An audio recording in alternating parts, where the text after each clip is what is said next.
Hell, a place that has fascinated and terrified humanity for centuries, serving as both a domain of ultimate punishment and a realm of moral reckoning. In the biblical sense, hell is portrayed as a place of eternal punishment reserved for the wicked and those who reject God. It is often described as a place of unquenchable fire, intense suffering, and darkness, where the soul is separated from God's presence. As many Christians today believe, hell is the immediate destination for sinners who have died, though it is true to say that much of what we know about this particular hell is inferred from biblical texts, which has led to the rise of specific imagery and concepts that aren't necessarily explicit in doctrine. What's interesting about the Hebraic account is that the term hell does not appear in the original narrative. Indeed, whilst it was added into the account by the time of the King James translation, it was instead referred to as Sheol, a place mentioned 66 times in this narrative. To the ancient Israelites, Sheol was something of a mass grave, an enormous underworld where the dead would congregate. What makes it more unsettling is that the body did not lose its appetite here, and if one wanted to satiate their hunger, they'd have to eat dust, mud, and dirty water, the only sustenance that was available. Some compare this somewhat more mundane version of the fiery hell found in later Christian belief to that of the Greek Hades, another dreary netherworld that existed solely for housing those who had passed away. However, a closer, metaphorical explanation can be established that this Sheol was actually symbolic for the body being buried. Like with the Sheol, the grave or pit was shrouded in darkness and more often than not, shoulder-width apart from other bodies that shared the same plot. There was nothing for one to do in this plot. This Sheol, nothing but endlessly wait and decompose in a place that was devoid of any color and any activity. The mentions of Sheol in Scripture, though frequent, are quite brief.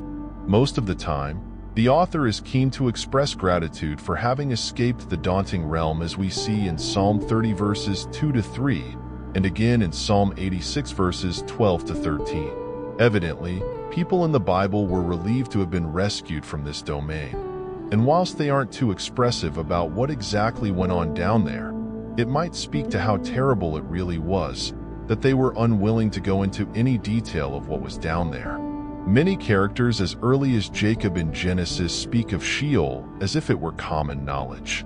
When Jacob learns that his favorite son Joseph is apparently dead, he remarks that he himself will go down to Sheol, such is the extent of his grief. Sheol is later mentioned in the book of Numbers, when Korah attempts to incite the Israelites against Moses.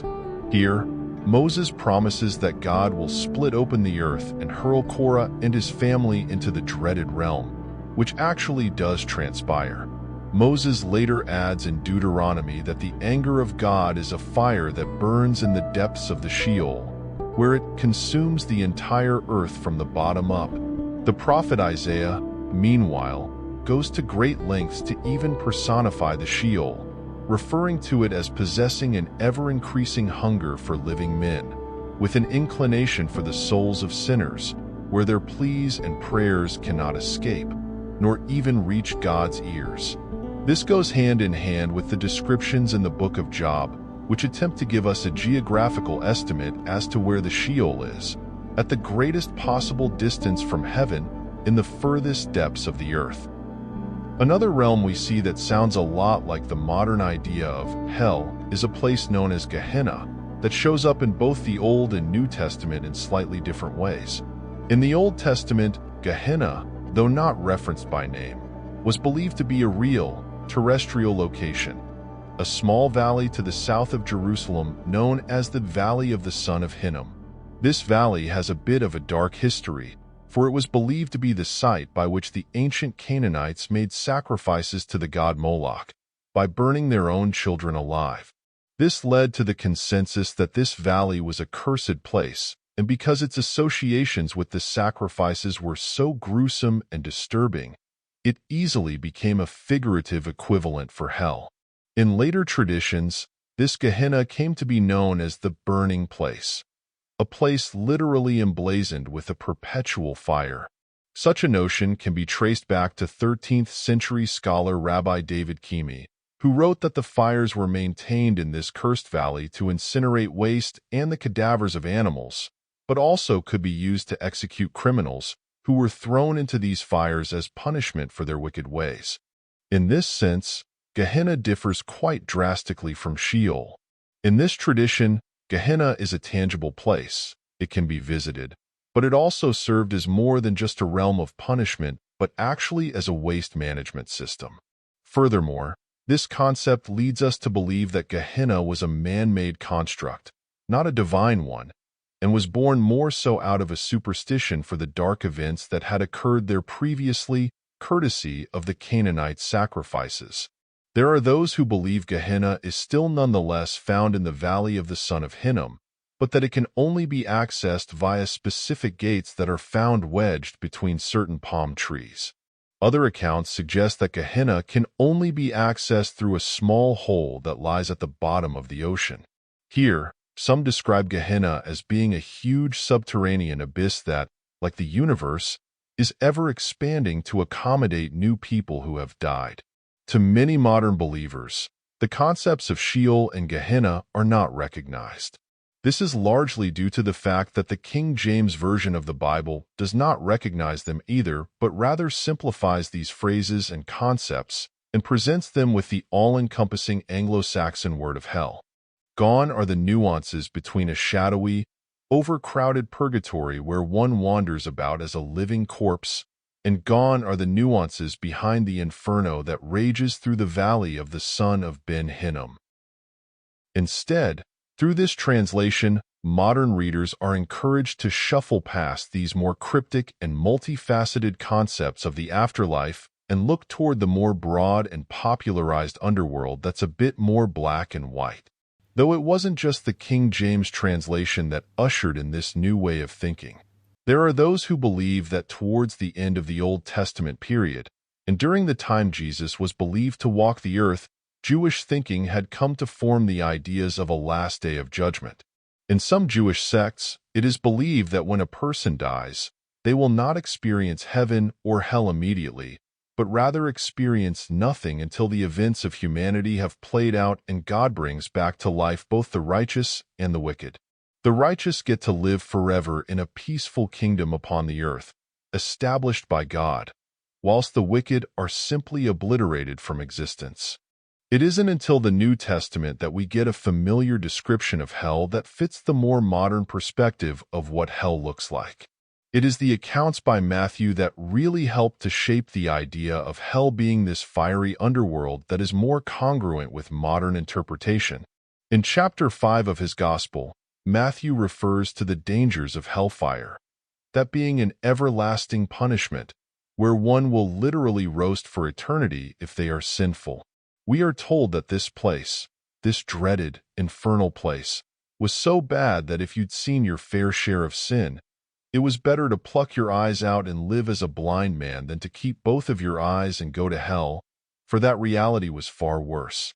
Later, Matthew remarks that hell is a realm of darkness and that if one is sent here, there will be much weeping and gnashing of teeth, giving us the idea that this is a place of not only sadness and depression, but a savage land full of pain and anger, enough to cause one to go about gnashing their teeth. Prior to this, though, he also makes reference to angels separating the wicked from the righteous, and that the former will be thrown into the furnace of fire as punishment for their transgressions. The main bulk of hell's imagery, however, comes from the prophetic visions in Revelation, where we are treated to a diverse set of apocalyptic depictions. It is in chapter 20 where we see some of the more graphic elements of hell, including a bottomless pit by which the archangel Michael casts down Satan for 1,000 years. Whether or not this pit was a punishment exclusively for Satan is not entirely known to us, but it is nonetheless quite disturbing for believers that this could be a reality that many would face. Some may see parallels to the Zoroastrian or Hindu hell of Nakara, where bottomless pits are common punishments in certain layers of the underworld, where sinners of a special kind are locked into a sequence of eternal freefall. After this account of the bottomless pit, we are introduced to one of the more infamous features of the modern hell, the lake of fire and brimstone. Here, we are told that those who were deceived by the devil are cast into this lake and shall be tormented here, day and night, forever and ever.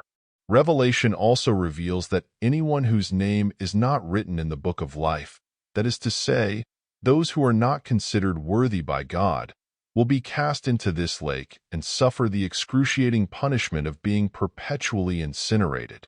The biblical imagery of the lake of fire and the bottomless pit has served as the foundation for many Christian depictions of eternal damnation, offering vivid pictures of fire, torment, and separation from God.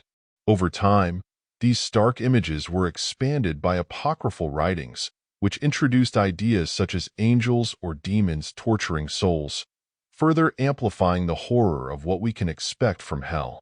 However, it was not just religious texts that shaped our understanding of hell. Writers like Dante Alighieri, in his Divine Comedy, played a crucial role in fleshing out these concepts with deeply imaginative and symbolic representations.